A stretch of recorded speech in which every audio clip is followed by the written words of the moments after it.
¿Se escucha? Sí, profe. Ya, súper. Seguimos con cerebelo entonces.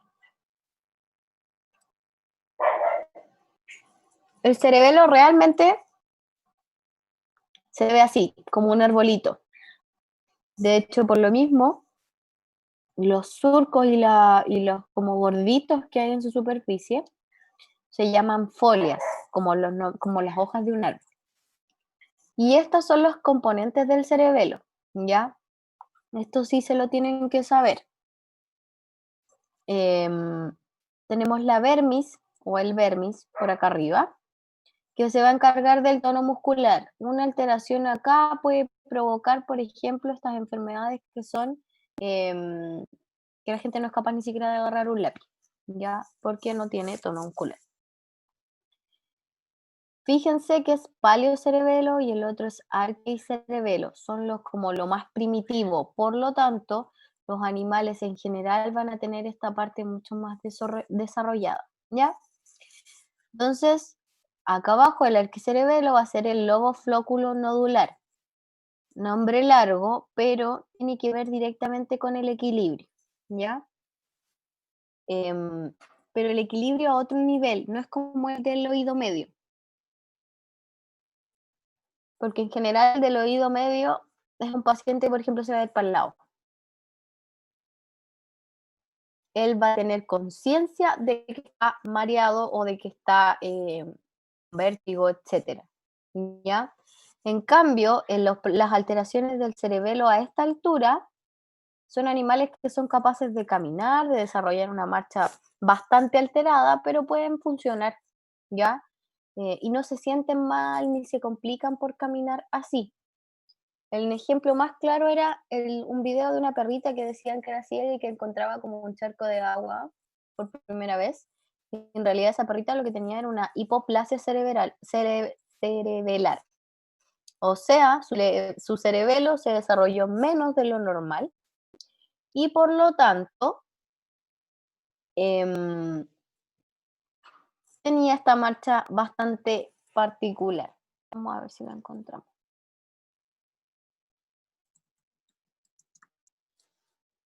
Encuentra charco.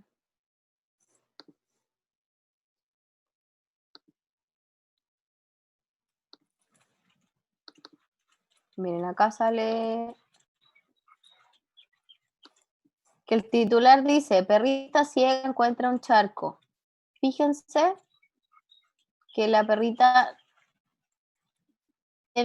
pareciera que ella está muy feliz y todo, pero camina bastante extraño, ¿ya? Y si se fijan, cuando se queda quieta, igual su movimiento, fíjense en la parte lumbar, está como que si tuviera ritmo, fíjense, ¿ya? Eso no es que la perrita esté celebrando, es que ella se mueve de esa manera, ¿ya?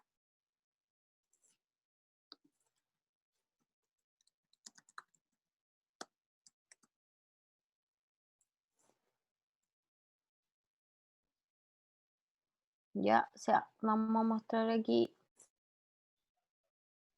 Son animales que se mueven así, ¿ya?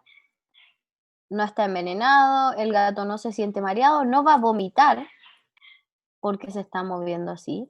Es simplemente que no logra coordinar su marcha, ¿ya?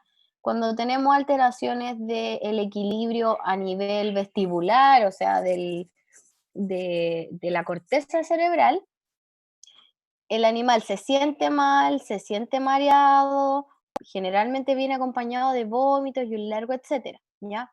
Acá es un gatito que le cuesta desplazarse, pero cuando él sea adulto, se va a desplazar así como medio electrónico, medio borrachito, pero va a ser un animal, digamos, entre comillas, funcional igual, ¿ya? Vamos a volver entonces acá.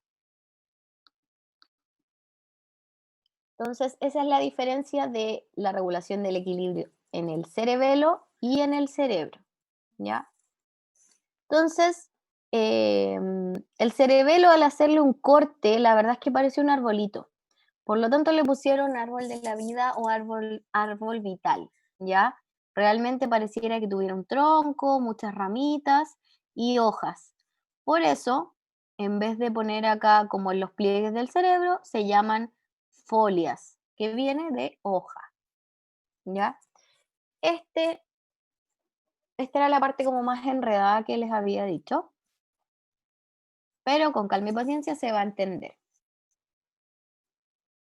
Vamos a tener, habíamos hablado un poquito del tercer ventrículo que estaba rodeando el tálamo, y después del cuarto ventrículo que estaba abajo del cerebelo y sobre el rombencéfalo. Ahora, ¿qué pasaba con el ventrículo 1 y 2 si teníamos el tercero y el cuarto? Bueno, estos son los ventrículos laterales, ¿ya? Si yo lo miro por arriba es algo así. Tengo uno en el hemisferio derecho y otro en el hemisferio izquierdo, ¿ya? Son los más grandes. Se van a conectar con el tercer ventrículo. Este es una ruedita, pero si yo miro una rueda de arriba, solo voy a ver una línea, ¿ya? Por eso se ve así. Se conectan con el tercer ventrículo a través del agujero interventricular, ¿ya? Y luego del tercer ventrículo vamos a tener el acueducto mesencefálico, ¿ya? El acueducto mesencefálico va a ir a dar al cuarto ventrículo, que tiene dos recesos laterales, y luego un canal central. ¿Por qué? Porque el líquido se llama cefalorraquídeo, por lo tanto también va a recorrer el raquis o la médula, ¿ya? Generalmente el líquido cefalorraquídeo cuando uno lo colecta o de la zona lumbar, donde, por ejemplo, a las mujeres les ponen la epidural, si es que alguien tiene hijos, y, o si no, se colecta de la nuca, ¿ya? Si uno baja el cuello lo más posible pegando el mentón al pecho, ahí va a quedar una ventana que permite colectar el líquido cefalorraquídeo también, ¿ya? Si lo miro de lado, entonces yo solo voy a ver un ventrículo lateral, ¿ya? En este caso sería el izquierdo. Esto va a ir introducido, este como palito de golf, va a ir introducido en la cavidad del bulbo olfatorio, se va a conectar a través del agujero interventricular con el tercer ventrículo. Tiene varios recesos que van a ir a diferentes partes del cerebro, pero queremos lo más general nomás. Entonces va a dar la vuelta aquí, va a pasar por el acueducto mesencefálico, va a ir al cuarto ventrículo que tiene dos recesos laterales y va a terminar en el canal central, ¿ya? Entonces, lo mismo, fíjense, este es el bulbo olfatorio, ahí están las como palitos de golf, acá va a ir al nervio óptico que llegaba aquí abajo, recuérdenlo, y en general este es el recorrido que hace el líquido cefalorraquídeo, ¿ya? O sea, el encéfalo en general es un órgano complejo, tiene diferentes estructuras que permiten la realización de diferentes funciones, ¿ya? Uno de los diversos sistemas que van a formar parte del encéfalo y que permiten la estructuración y el mantenimiento del sistema es el sistema ventricular, ¿ya?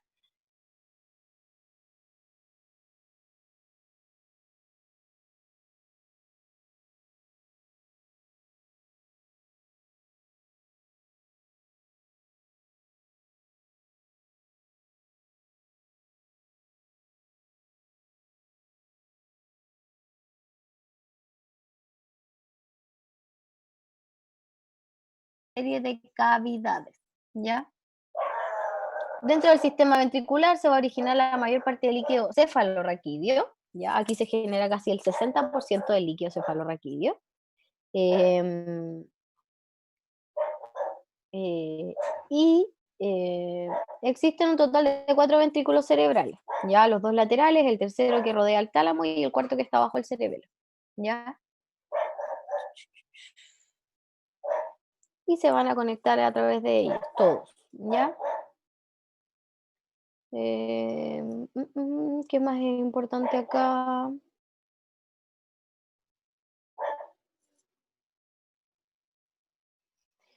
Ya, entre las funciones de estos ventrículos vamos a encontrar la producción del líquido cefalorraquídeo, ya es una de las principales funciones de los ventrículos cerebrales.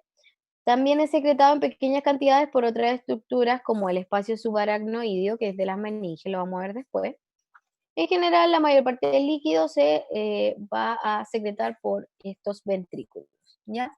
Este líquido, la importancia principal, digamos, que tiene, es que ofrece un medio por el que el cerebro va a eliminar sus residuos, ¿ya? De los residuos de la actividad neuronal, ¿ya? Y va a permitir crear un ambiente estable para el funcionamiento de las neuronas.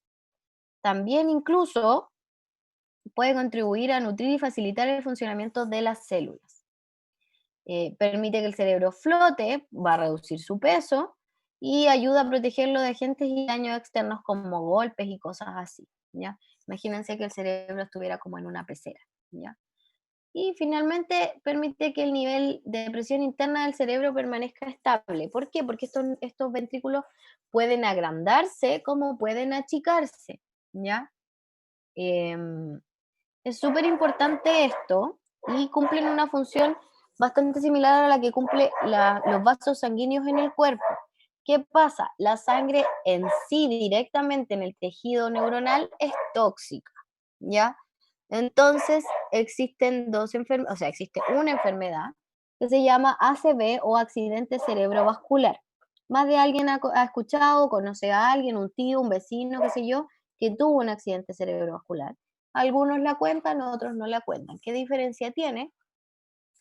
En palabras bastante simples, chiquillos, el ACV, el no hemorrágico, significa que una venita se inflamó, se tapó, etcétera, pero genera que no llegue riego nutricio al cerebro y por lo tanto el cerebro se empiece a morir de a poco, ya como que se apaga. Es como que yo cortara un cable de la luz. Por más que intente prender el interruptor, la luz no va a prender, ¿ya? Pero puede que prendan en otro lado de la casa. Por eso muchas veces la gente con ACV puede mover un lado de la cara, un lado del cuerpo, etcétera, ¿ya? Ese es el ACV que es no hemorrágico, puede ser incluso también por un trombo es un coágulo de aire, etcétera. Y el otro que existe es el ACV hemorrágico, que es cuando ya estas venitas se revientan, ¿ya?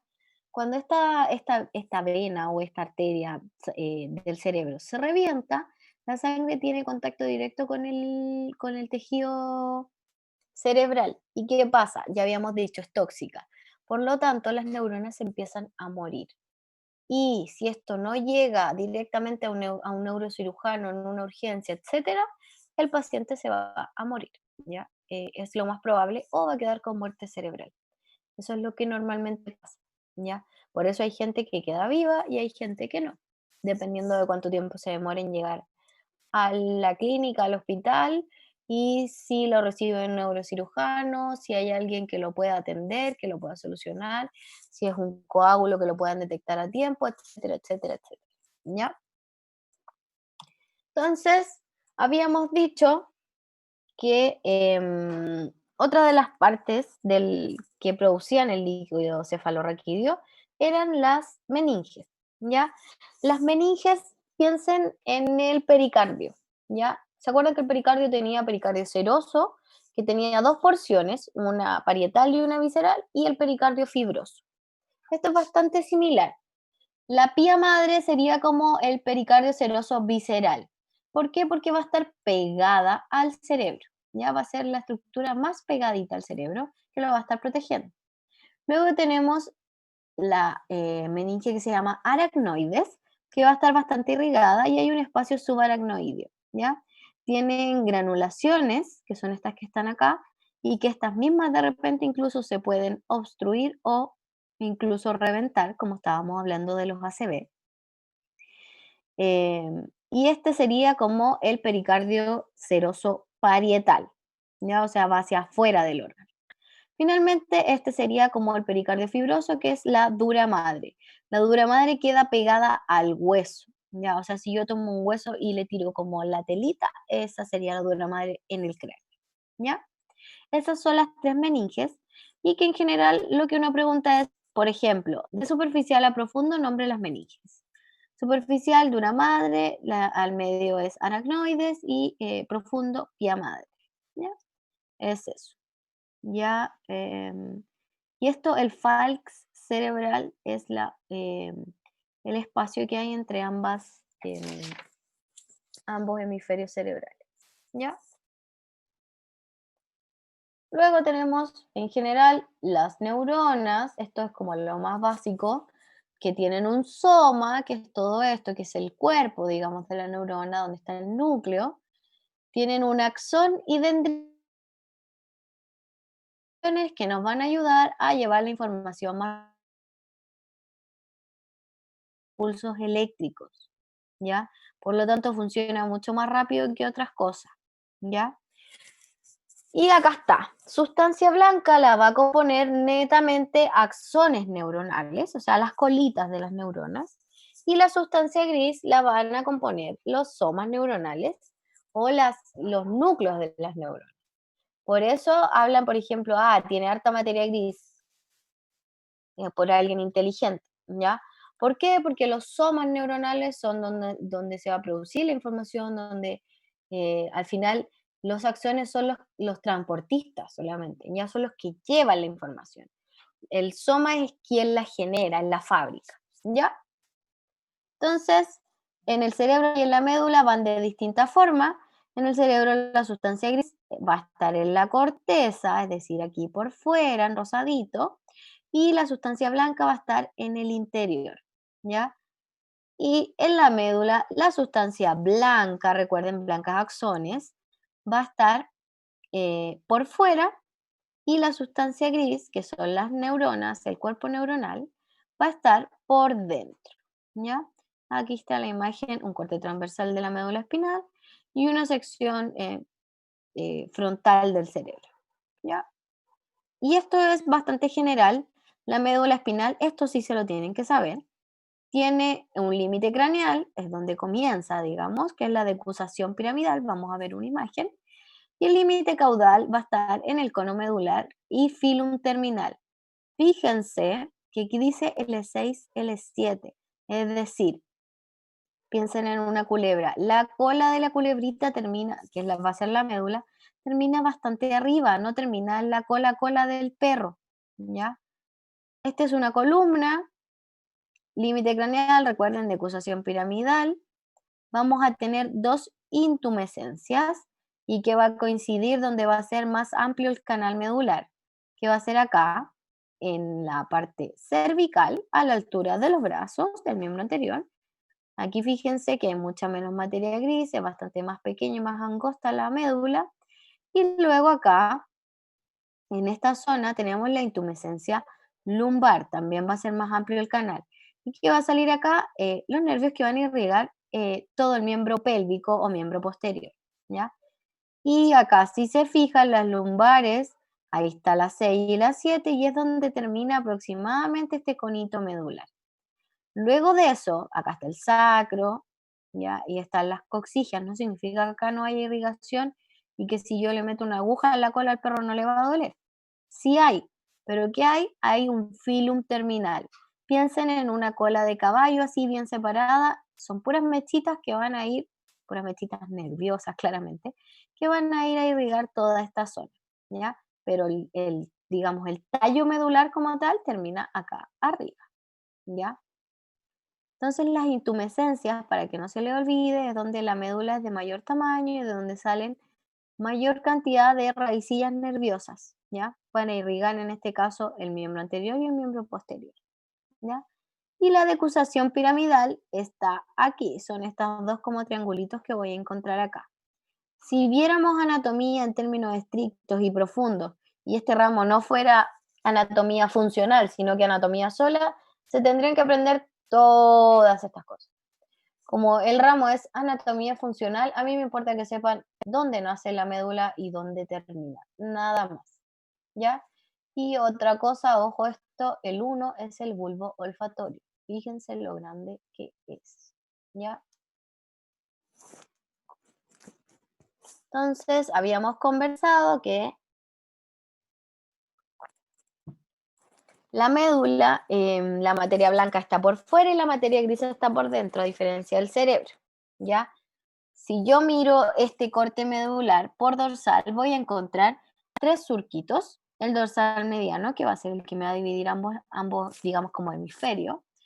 El dorsal intermedio y el dorsal lateral. Está aquí, ¿ya? Por abajo también voy a tener un surco ventral lateral, como el surco dorsal lateral. y luego no tengo dorsal, o sea, ventral intermedio. Simplemente tengo una fisura ventral mediana porque es bastante más amplia que arriba. Em, y la materia gris se va a dividir en tres partes: un cuerno dorsal, una comisura, que es acá donde se conecta, y un cuerno ventral. El cuerno dorsal, si yo lo estiro, me va a dar, dividiendo la materia blanca, el funículo dorsal, y si estiro el cuerno ventral, me va a dar el funículo ventral. ¿Qué voy a tener entre medio de estos dos? Al estirar los cuernitos, el funículo lateral. ¿Ya? En general es eso. Y esta última imagen, esto lo tienen que ver más en fisiología, más en profundidad. Ahora, solo tienen que saber lo más general. Esta es la médula, materia blanca, materia gris, y van a salir las raíces nerviosas, ¿ya? ¿Qué pasa? Recuerden que los nervios vienen desde los dedos, por ejemplo, hacia la médula. Entonces, si yo pongo la mano en la estufa, va a hacer todo este viaje, el impulso del dolor, va a pasar por un ganglio espinal, va a ser ingresado a la médula, por la médula va a ir dependiendo, puede que haga una reacción corta aquí mismo y envíe una señal inmediata, como puede que vaya al cerebro y haga una reacción más larga, ¿ya? Eso va a depender del lugar y la reacción del cuerpo, ¿ya? Entonces va a ir a la corteza, se va a integrar, me estoy quemando, me va a avisar, va a volver y va a salir por acá directo a avisarme que me estoy quemando y que saque la mano. Ese es como el viaje que hace. Esto, como les digo, en general solo lo van a ver más en profundidad probablemente en fisiología, y si es que, porque ya esto es demasiado hilar fino, ¿ya? Em, Esa sería toda la clase, chicos. Em, mm, mm. Espero que les haya quedado más o menos